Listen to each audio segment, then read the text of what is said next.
ගෝඩ් conversation එක ගැන කතා කරද්දී ගොඩක් සුපර්ස්ටාර් අසල හිටියද මම අද කතා කරන්නේ රෝමන් රේන්ස් මේ ගෝඩ් කන්වර්සේෂන් එකට ඩිසර්ව් ඉන්ද කියලා.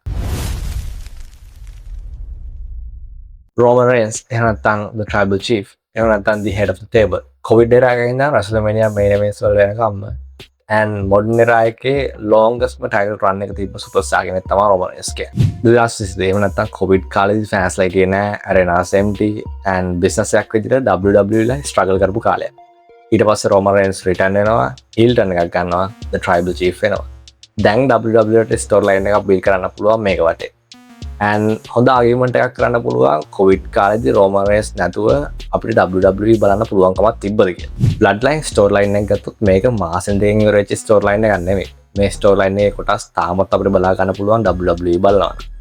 අනික මේ ස්ටෝරි ලයින් එකෙන් රෝමන් රේන්ස් විතරක් නෙමෙයි හයිලයිට් උනේ උදාහරණයක් විදිහට ගත්තොත් ජේ උසෝ tag team champion කෙනෙක් ඉඳන් world heavyweight champion කෙනෙක් දක්වාම අරන් යන මේ ස්ටෝරි ලයින් එකට පුළුවන් වුණා. Jimmy Uso, Solo, Paul Heyman වගේ characters උත් ගොඩක් improve වුණා මේ ස්ටෝරි ලයින් එක නිසා.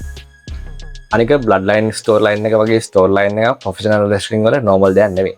numbers ගැන කතා කරොත් ඒ කියන්නේ රෝමන්ගේ title reign එක ගැන කතා කරොත් දවස් 1316ක්.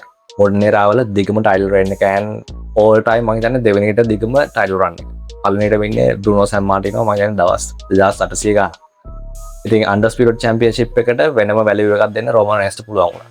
මේකත් ලොකුම හේතුවක් වෙනවා රෝමන් රේන්ස් මේ ගෝඩ් කන්වර්සේෂන් එකේ ඉන්න. රැසල්මේනියා මේන් ඉවෙන්ට් ගැන කතා කරලා රෝමන් රේන්ස් දැන් රැසල්මේනියා 10ක් මේන් ඉවෙන්ට් කරලා තියෙනවා. මේ සතියේ තියෙන රැසල්මේනියා 42 එකත් එක්ක සේරෝ මේන් ඉවෙන්ට්ස් 11. ඉතින් රැසල්මේනියා එක මේන් ඉවෙන්ට් කරන්න නෝවල් සුපර්ස්ටාර් කෙනෙක්ට දෙන්නේ නැහැ.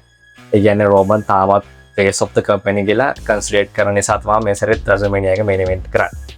ඉතින් ගෝඩ් කන්වර්සේෂන් එකට ඩිසර්ව් වෙන තව හේතුවක් තමයි මේ රැසල්මේනියා මේන් ඉවෙන්ට්ස් කියන්නේ. ගොඩක් කට්ටියට ආගියු කරන්න පුළුවන් රෝමන් ටයිටල් එක ඩිෆෙන්ස් කරේ නැහැ රෝමන්ට 5 star match එකක්වත් නැහැ කියලා. ඉතින් මට හිතෙන විදිහට බිස්නස් එක අද මේ තියෙන තැන තියෙන්නේ රෝමන් රේන්ස් නිසා. රෝමන් රේන්ස්ව හීල් කරපු එක, Roman රේන්ස්ව face of the company කරපු එක අද කම්පැනි මේ තියෙන තැනට ගෙනාවා කියලා මට හිතෙනවා.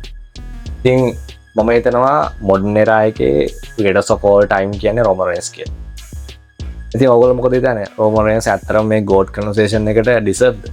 පල්ලෙන් කමෙන්ට් එකක් දාන්න.